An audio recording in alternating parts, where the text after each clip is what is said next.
Olá, mais uma vez seja bem-vindo a mais um vídeo aqui pelo portal do conselhotutelar.com.br e é claro, pelo nosso canal no YouTube, youtube.com/Luciano Becciati. E eu te pergunto, você já ouviu falar disso aqui? Termo de entrega? Já ouviu falar? Tem usado, né? E esse aqui, ó, termo de entrega e responsabilidade. Não, você tem usado um deste? E pior, você já usou um deste aqui? Termo de entrega com tempo determinado? O que é isso, Luciano? Olha, preste atenção, porque eu tenho certeza que esse vai ser mais um daqueles vídeos reveladores.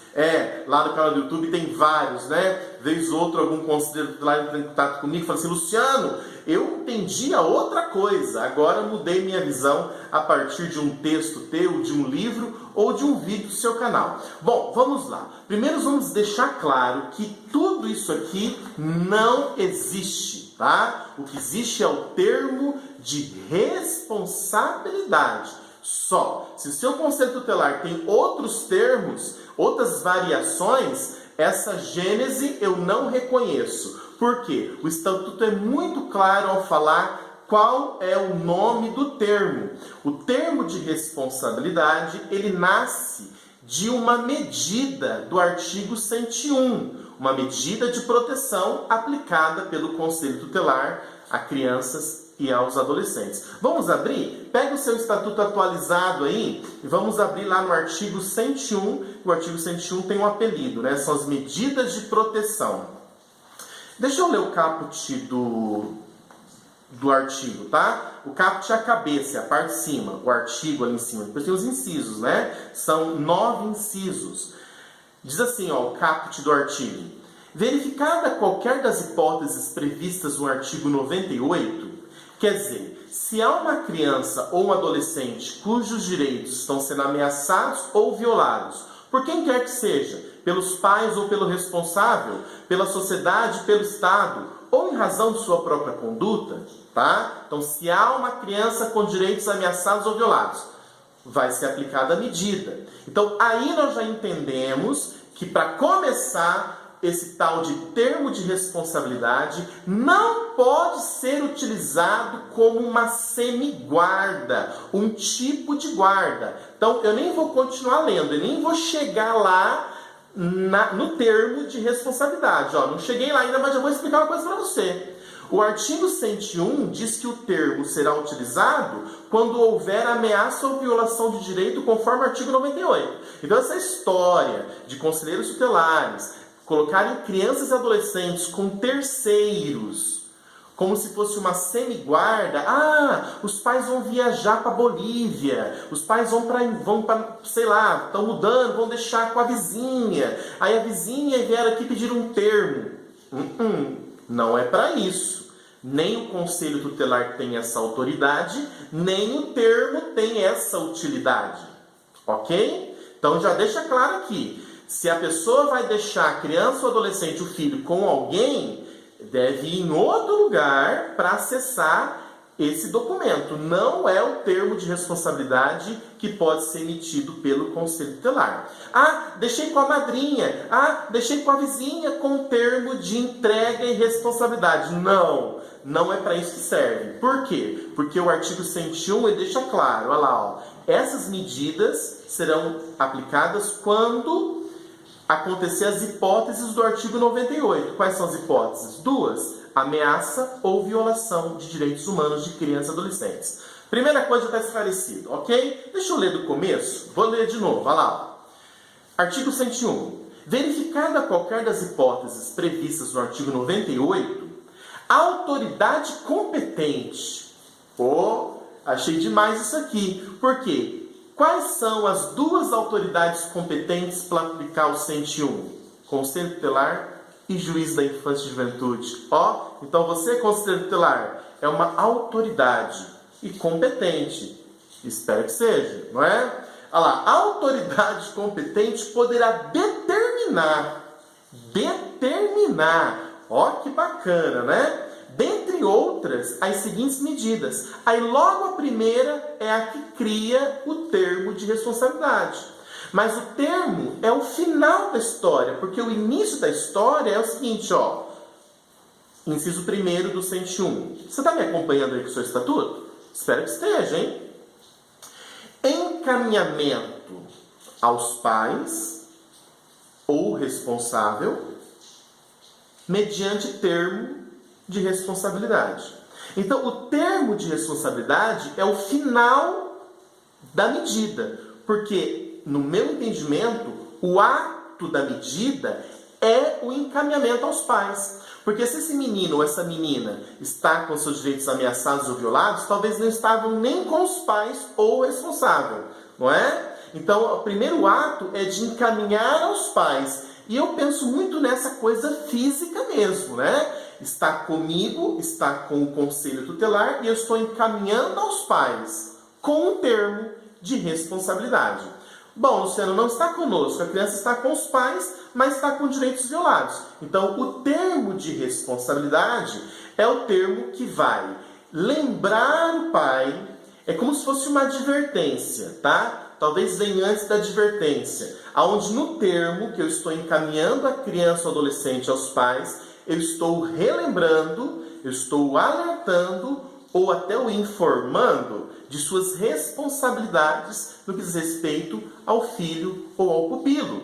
Então, na verdade, o termo de responsabilidade é o termo que lembra os pais do seu compromisso com os filhos ou o pupilo. E que compromissos e que responsabilidade é essa? Está lá no artigo 22. Você está com o seu estatuto aí? Espero que sim. Artigo 22. Diz assim: aos pais incumbe o dever de sustento, guarda e educação. E dentro do dever de guarda tem muita coisa. Então, o termo de responsabilidade, ele faz o encaminhamento da criança, caso ela esteja, por exemplo, com o conselho tutelar, encaminha a criança aos pais ou ao responsável legal, com um termo que não só comprova que entregou a criança aos pais. Sim, eu penso que o termo também tem esse efeito de dizer que dia, que horário que entregou a criança aos pais ou ao responsável, e o relembra, o adverte, é quase uma advertência de suas responsabilidades relativas à criança ou adolescente, inclusive de medidas outras que o conselho aplicou junto com essa. Então o termo ele vai além, ele faz ele compromete os pais ou o responsável. E aí, para finalizar, para o vídeo não ficar muito longo, Luciano, então eu posso encaminhar a criança ou adolescente exatamente para quem? Bom, madrinha não, tá? Madrinha não é parente, tá bom? Vizinhos, mesmo seja idôneos, também não. É preciso dizer que existe um artigo no Estatuto muito bacana, chega a ser bonito o artigo, é o artigo 25, que descreve o que é família nuclear e o que é família extensa. Tá com o seu estatuto aí? Abre aí, olha lá, ó. Entende-se por família natural, nuclear, né? Deixa eu ler como tá aqui, né? Não inventa, Luciano, lê como tá. Entende-se por família natural a comunidade formada pelos pais, papai e mamãe juntinho, ou qualquer deles, só papai, só mamãe e seus descendentes, quer dizer, os filhos. Isso é a família natural. Aí tem o parágrafo único, que explica o que é família extensa ou ampliada. E aí o legislador foi muito inteligente, porque olha só, parágrafo único do artigo 25.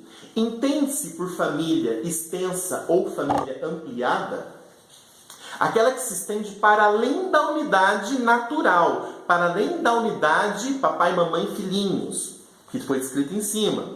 Ela é formada por parentes próximos. Ó, e o bacana é que a letra primeiro, né, Luciano? Lê o artigo inteiro, calma. Olha lá, ó. Formada por parentes próximos com os quais a criança ou adolescente convive e mantém vínculos de afinidade e afetividade. Então, olha só, perceba que quando ele fala de parentes próximos, ele não fala de grau de parentesco, até o 2º grau, até o 3º grau, colateral, adjacente, não. Ele fala de parentes próximos, mas quando ele vai deixar mais claro o assunto, ele fala de uma proximidade que não está ligada à árvore genealógica, está ligado à afinidade, vínculos afetivos. Então talvez uma tia-avó tem mais vínculo afetivo do que o irmão que mora lá em Cuiabá. Eu que estou aqui em Londrina, no Paraná, estou lá em Cuiabá, né? Tá longe, não é? Da onde eu moro. Então, talvez não, estou dizendo aqui, para evitar, por exemplo, uma institucionalização de uma criança, nós não falamos que tem que esgotar os recursos, esgotar a família natural e ampliada. Na família ampliada, nós vamos olhar os parentes próximos, mas a proximidade nós vamos olhar conforme a afetividade. Bom, resumindo o vídeo, meu estatuto está aqui. Resumindo o vídeo, tá? O termo de responsabilidade não pode ser utilizado como uma semiguarda, para deixar a criança com um terceiro, né? Tipo, como se estivesse autorizando a pessoa, dando autoridade, empoderando alguém sobre a criança. O termo de responsabilidade, ele é fruto de uma medida que está sendo aplicada porque houve direito ameaçado ou violado. E esse termo pode ser dado, né, porque a criança pode ser encaminhada aos pais ou ao responsável legal. E claro, a família natural e família extensa, você utiliza o termo para entregar para essa pessoa, repito, da família nuclear ou ampliada, dizendo para ela das suas responsabilidades, conforme, por exemplo, o artigo 22 ou outras medidas que você aplicou. Ok? Então essa coisa de termo de entrega e responsabilidade, termo de responsabilidade com prazo. Dias atrás me falaram no WhatsApp, nos nossos grupos de WhatsApp, Luciano, a gente está aqui um termo de entrega por 30 dias.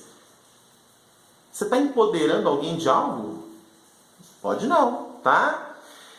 Bom, espero que esse vídeo tenha ajudado, tá bom? Então, se inscreve no canal se achou que não ia pedir isso. Tá vendo esse botão vermelhinho aqui? Se você estiver no YouTube, baixa um pouquinho e se inscreve no canal. Se já é inscrito, então curte o vídeo e compartilha nas suas redes sociais. Até o próximo vídeo.